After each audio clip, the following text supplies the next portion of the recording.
مرتضیٰ سے بھی پوچھتے اور ہیں، اگر مرتضیٰ یہ یہ بڑا پہلی بات سچ ہے امپورٹنٹ تو چارج ہے پھر یہ جو ابھی وہ لگا رہے ہیں کہ $1 بلین کا ایک اکاؤنٹ ہے جہاں سعودی عرب سے پیسہ آیا، اور میں نے ایک پاکستانی جنرل کو بھی بتایا، اور پھر وہ دوسری کہانی بھی آپ نے سن لی.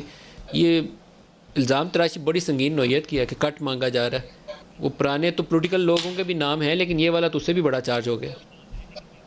ندیم صاحب، میں پہلے تو یہ سمجھتا ہوں یہ تمام چیزیں مفروضوں پر مبنی ہے. آئی تھنک بہت زیادہ اس کے اندر ایسی چیزیں ہیں جس کو فیکٹس کے ساتھ سبسٹینشیٹ کرنے کی ضرورت ہے.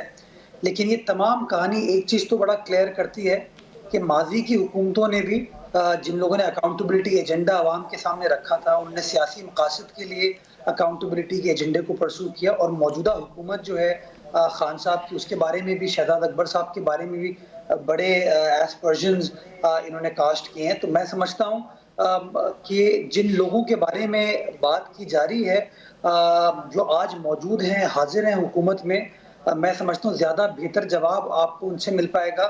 بٹ یہ تمام جو کہانی ہے، مجھے یہ اتنی اسٹریٹ فارورڈ نہیں لگ رہی.